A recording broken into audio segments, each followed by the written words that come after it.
back at it again. Same exposition, different facts. What's going on, guys? It's Nate here, and you can probably guess what I'm about to say, but I'm gonna say it anyway. Skyrim is a huge game, absolutely filled with a wealth of content for the player to discover and explore. And there is so much of this content that even well after over half a decade later, many of us have yet to uncover all of it, as a plethora of Easter eggs, hidden references, and jokes by the developers still elude a few of us. So today, with that in mind, we'll be taking a look at yet another 10 tiny details you may still have missed in The Elder Scrolls V. Part 24. Starting off, the Stumbling Sabercat is a cleverly named tavern that interestingly sits within the outer wooden barriers of Fort Dunstad, south of Dawnstar. Depending on your status in Skyrim Civil War, Fort Dunstad will either be occupied by the Imperials or the Stormcloaks. Inside the tavern itself, you can clearly tell that it is the scene of some horrible crime, as in the Stumbling Sabercat's basement, in a bed, there will lie the bloodied corpse of Baral Sendu, presumably the owner of this once fine establishment, next to two bandits. He was murdered to death. The bandits will, as you might expect, be well armed and poorly behaved, so get ready for a bit of a fight. Now, how such a crime unfolded in a literal military base is beyond me. However, what you may find most notable about the Stumbling Sabercat itself is how it seems to have gotten its name. As on the first floor, proudly hanging over the fireplace, there will be mounted the severed head of a saber-toothed tiger, with a bottle of Alto wine humorously lodged into its mouth, and a circlet sitting on its head. The tavern quite literally has an intoxicated sabercat as its mascot. Next on our list, the Labyrinthian is an ancient Nordic city, built thousands of years ago. Within the city is a location known as Shalador's Maze. It too was built long ago, as a means of training aspiring mages. However, by the time of the events of Skyrim, Shalador's Maze is simply another challenge for the Dragonborn to overcome. Within the maze are a variety of shutters that can be found and opened. Inside these shutters will often be various trinkets and pieces of lucrative loot for the player to acquire.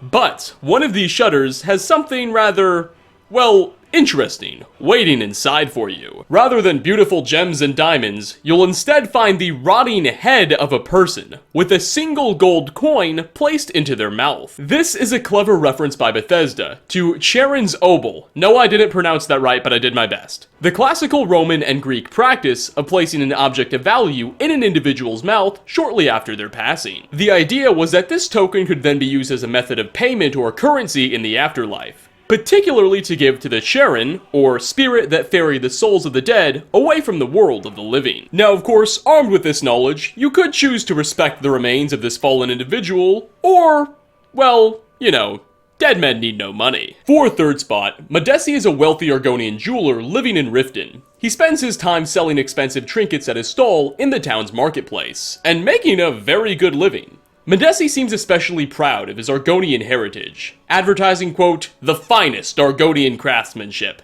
And notably, he never changed his name, unlike many of his fellow lizard brethren. A small detail added in by Bethesda that subtly builds upon this idea is that Madesi, despite by all accounts who is doing just fine financially, actually sleeps in Beggar's Row. In case you can't tell by the name, Beggar's Row isn't exactly the most luxurious site of living. It's a small portion of Riften's sewers that are now mostly inhabited by homeless people and beggars. But Madesi seems to prefer it, as it offers an environment similar to that of which he's familiar with back home in Blackmarsh. Additionally, he has some dialogue with Savannah, one of the workers in Helga's bunkhouse, that confirms he chooses to sleep in the sewers by choice, and rejects an offer of a bed. He wants to be there. Coming at number 4, various Nordic ruins all throughout Skyrim have massive carvings of Nord faces ingrained on them. All of these Nord faces are the same, which is a little weird in and of itself. Maybe they all shared one architect or something. But, more interestingly, all of these Nordic faces seem to have been modeled from the default Nordic player character preset in The Elder Scrolls III Morrowind. Everything from the facial hair to head structure seems to be relatively identical, and I find it to be a nice touch. Halfway through at number 5, the player can obtain the ability to transform into a werewolf after joining the inner circle of the companions. Once this has been accomplished, there's an ever so small chance that you may begin to hear guards and soldiers say the following, rather funny in hindsight, line of dialogue. Is that fur coming out of your ears? Additionally, I should mention, you can also become a werewolf by completing Hircine's Daedric quest and keeping his ring. Though if you decide to go that route and not join the companions, the guards will never have this new line of dialogue. Sixth, did you know that Skyrim actually has 2 types of torches in the game? I know that sounds rather monotonous and picky, but hear me out. There's your normal common torch that lights things up, sells for 2 gold, and weighs half a pound. Or kilogram, or whatever unit of weight measurement Skyrim depends on. But there's also an extremely rare special torch that does a bit more. This variant has both a value and weight of 0. At first glance, aside from those statistical differences, it may seem like this torch has nothing unique about it, other than those qualities. But this special variant also actively casts shadows, which normal torches cannot do. The shadow casting torch can't be obtained easily, as the only place you're guaranteed to find one in the game is in the cellar of Hroldolf's house on Solstheim.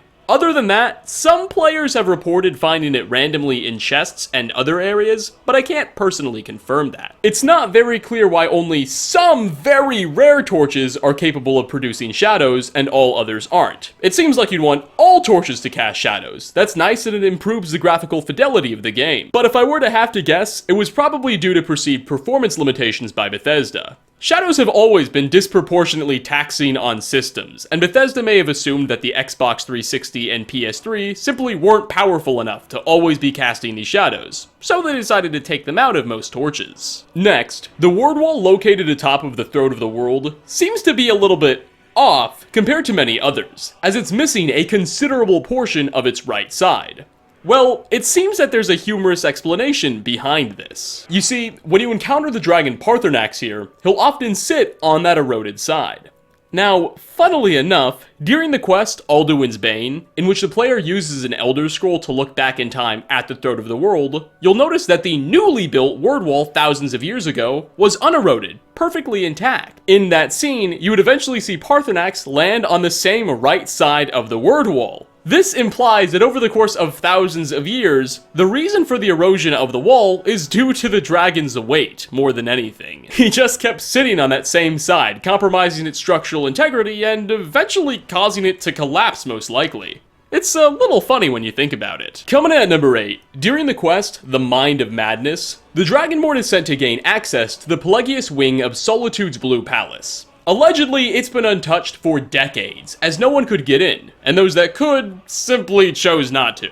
Suffice it to say, it is horribly unkept once you enter. Well, Bethesda seems to have decided to take an extra step to further highlight the Pelagius wing's disorganization and lack of a good proper cleaning. As if you look at the Blue Palace from the outside, you'll notice that all of the rooms within the Pelagius wing have moss and other weird green things growing from them, whereas other parts of the palace are squeaky clean. Getting close to the end here at number 9, the Augmon Finial is a Daedric artifact belonging to Hermias Mora, Prince of Knowledge and Memory. It's an ancient book, written by a legendary scribe named Xarxes, on behalf of the Daedric ruler. When read by the player, it'll grant 5 skill points to either combat, magic, or stealth, depending on your choice. The pages of the book themselves are rather cryptic, containing strange images whose depictions are still somewhat subject to debate.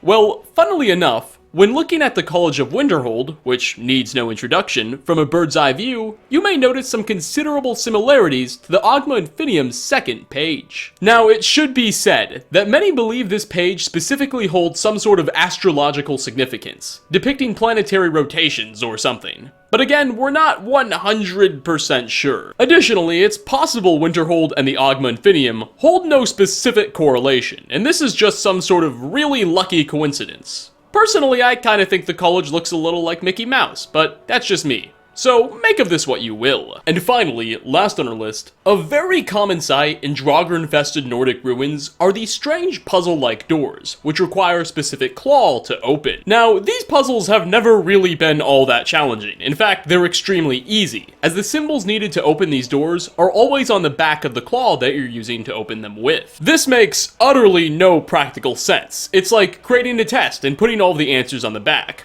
These big walls aren't gonna keep you away.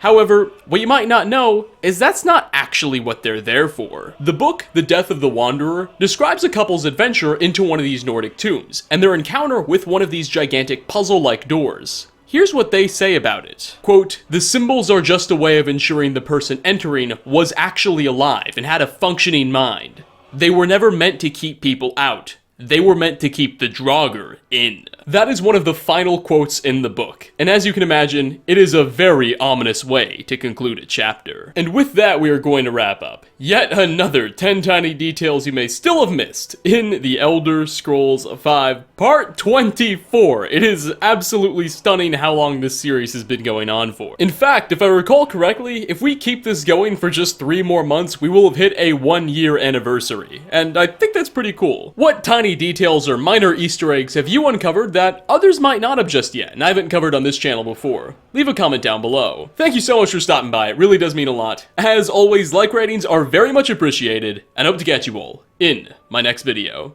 Peace out, everyone.